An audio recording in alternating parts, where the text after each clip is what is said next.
இன்றைய சிறகடிக்க ஆசை எபிசோட் பார்த்தா நீண்ட நாட்களாக இழுத்து கொண்டிருந்த ரோகிணி பிரச்சனை இன்னொரு லெவலுக்கு போயிருக்கு. விஜயா ரோகிணி தான் எல்லா பிரச்சனைக்கும் காரணம் என்று நம்பி மனோஜ் ஐடியா கேட்டதுக்கு பிறகு ரோகிணிய ரொம்ப மோசமாக அடிச்சது பெரிய டர்னிங் பாயிண்ட். அந்த சீன்ல ரோகிணி ஃபேஸ்ல இருந்த ஷாக், ஆங்கர் ரொம்ப கிளியரா தெரிஞ்சுது. இதுக்கு அப்புறம்தான் ரோகிணி ஃபுல்லாக ரிவெஞ்ச் மோடுக்கு மாறுறாங்க. அவங்க சும்மா இல்ல, நேரா மகளிர் ஆணையத்துக்கு கம்ப்ளைண்ட் போட்டுடுறாங்க. இது விஜயாவுக்கு பெரிய பேக்ஃபயர் ஆகுது. மேலும் விஜயா லஞ்சம் கொடுத்து இஷ்யூ செட்டில் பண்ணணும் என்று ட்ரை பண்ணது சிச்சுவேஷனை இன்னும் மோசமாக்கிடுச்சு.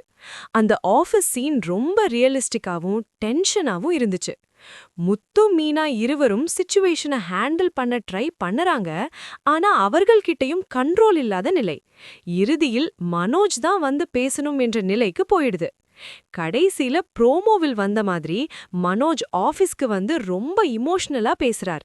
நான் ரோகிணிய காதலிச்சு கல்யாணம் பண்ணேன், ஆனா அவங்க செய்த துரோகம் எனக்கு தாங்க முடியல.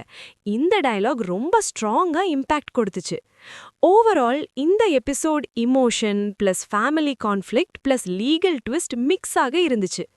நாளைய எபிசோட்ல என்ன நடக்கலாம்னு பார்த்தா, நம்பர் 1, மனோஜ் பேசுற இமோஷனல் டயலாக கேட்டு அந்த மகளிர் ஆணைய அதிகாரி கொஞ்சம் சாஃப்டன் ஆகிற சான்சஸ் இருக்கு. அதே நேரத்தில் ரோகிணியும் ஈஸியா விடமாட்டாங்க. அவங்க சைட்ல இருந்தும் ஸ்ட்ராங்கா பேசுவாங்க. முக்கியமா இந்த கேஸ் இப்போ ஃபேமிலி இஷ்யூல இருந்து லீகல் இஷ்யூவாக மாறி இருக்கிறது. இதனால் விஜயாவுக்கு பெரிய பிரச்சனை வர வாய்ப்பிருக்கு.